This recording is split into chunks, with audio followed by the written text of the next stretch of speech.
एक ही लक्ष्य एक ही नारा, लाल डांग चिल्लर खाल मार्ग बने हमारा। एक ही लक्ष्य एक ही नारा, लाल डांग चिल्लर खाल मार्ग बने हमारा। एक ही लक्ष्य एक ही नारा, लाल डांग चिल्लर खाल मार्ग बने हमारा। डॉक्टर चाहे लाल ढांग चिल्लर खाल मार्ग, डॉक्टर चाहे लाल डांग चिल्लर खाल मार्ग, शिक्षक चाहे लाल डांग चिल्लर खाल मार्ग, छात्र चाहे लाल डांग चिल्लर खाल मार्ग, व्यापारी चाहे लाल डांग चिल्लर खाल मार्ग, फैक्ट्री वाले चाहे लाल डांग चिल्लर खाल। खबरें छुपाई जाती हैं, अफवाह उड़ाई जाती है, और ये वो बाजार है जहाँ पर कहानी कुछ और होती है और बताई कुछ और जाती है। हकीकत मैं आज आपको बताऊंगा, क्योंकि मैं कोटद्वार से दिल्ली आया हूँ आज, और मैं पैदल नहीं आया हूँ, मैं गाड़ी से आया हूँ।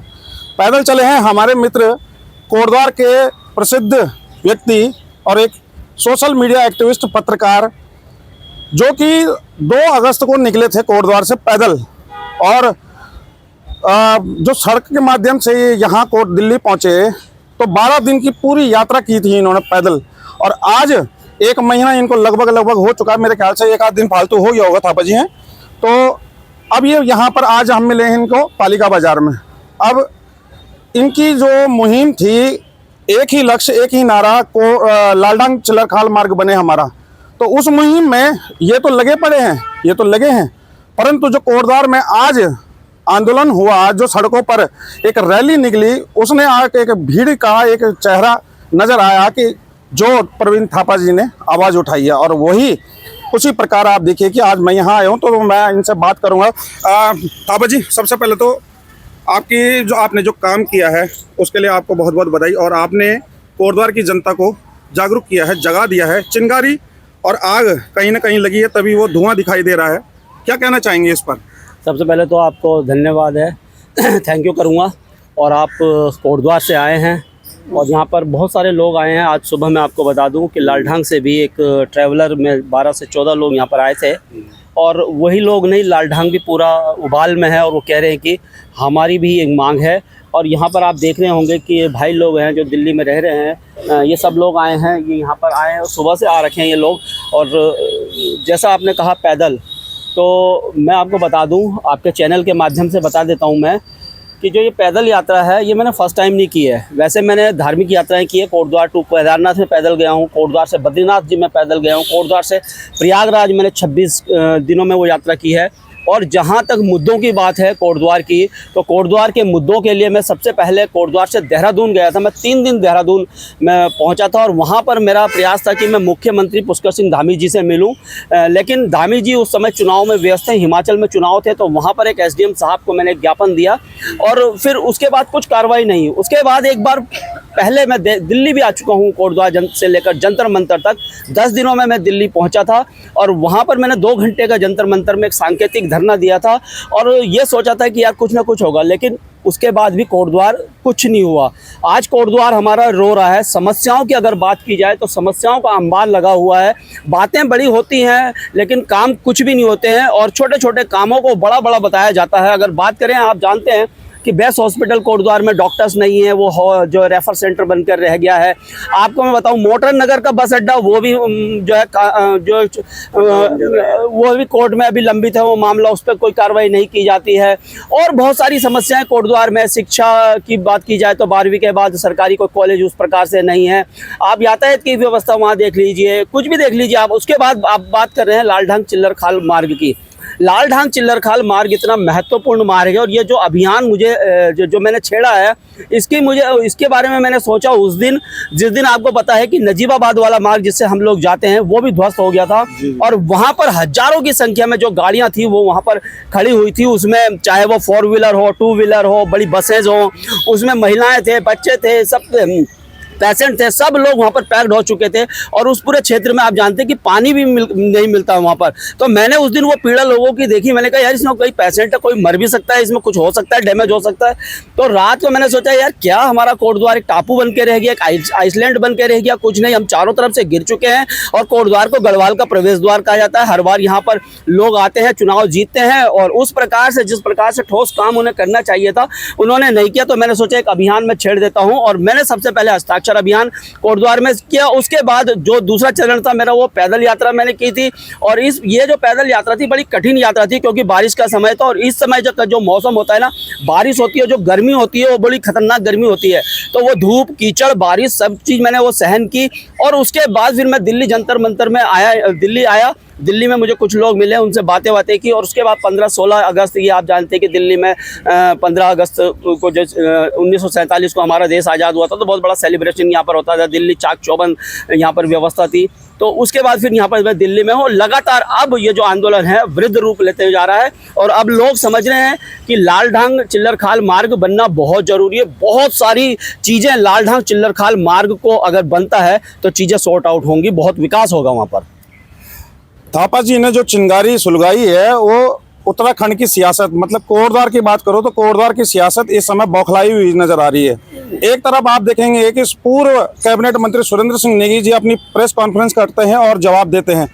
वहीं दूसरी ओर आप देखेंगे कि हरक सिंह रावत जी भी आते हैं और कहकर जाते हैं कि मैंने तो 70% काम कर दिया था। वो त्रिवेंद्र सिंह रावत जी ने रोक लगवा दी वहाँ पर। अब तरह तरह के बयानबाजी हो रही है। अब नेता लोग, जितने भी हमारे जनसेवक, जनप्रतिनिधि लोग हैं, वो जवाब दे रहे हैं। और जवाब दे वाकई में इन्हें होना चाहिए। लेकिन आप सोच देखिए कि 25 वर्ष उत्तराखंड को बने हुए हो चुके हैं, परंतु जवाब दे अब होना पड़ रहा है इन्हें। तब नहीं, तब होना चाहिए था इन्हें जवाब दे।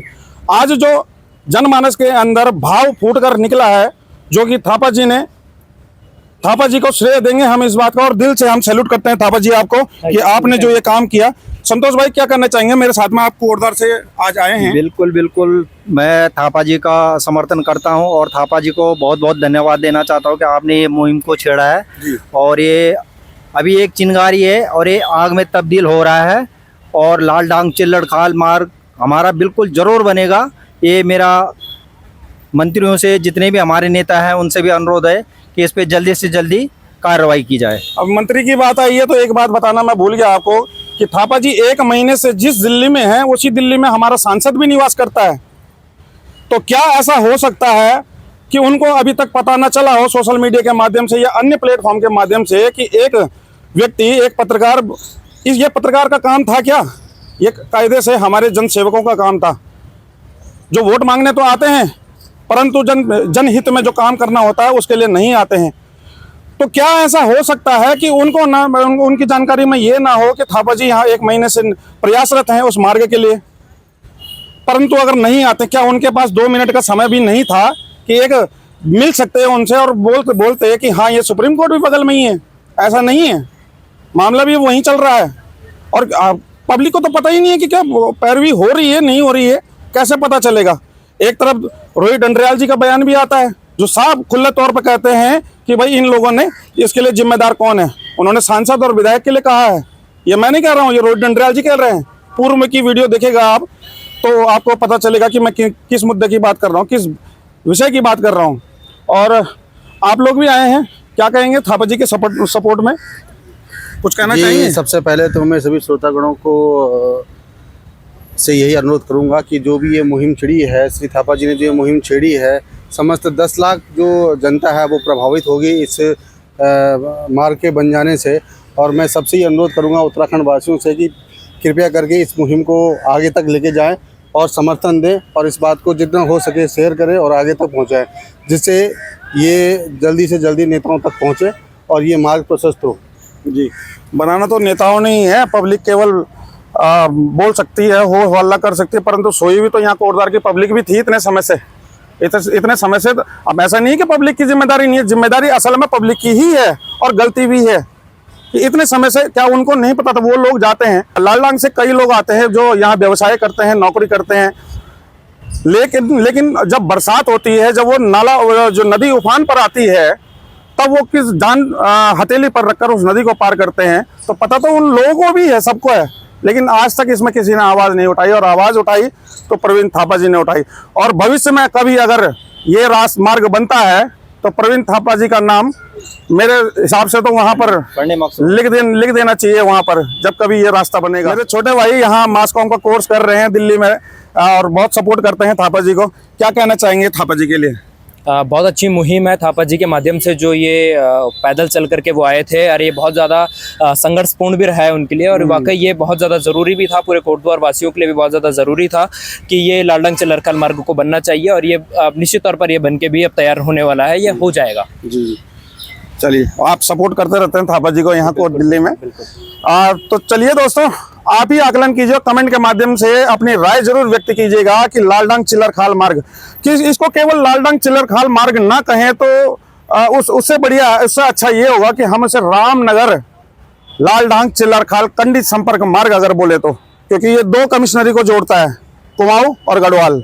बहुत लंबा विषय है, ज़्यादा बोलूँगा तो अतिशोक्ति हो गया और आप वीडियो देखेंगे भी नहीं, क्योंकि ज़्यादा लंबी वीडियो पब्लिक देखना पसंद नहीं करते। सीधा टू द पॉइंट, लालडंग चिल्लरखाल मार्ग बने। एक ही लक्ष्य, एक ही नारा, लालडंग चिल्लरखाल मार्ग बने हमारा।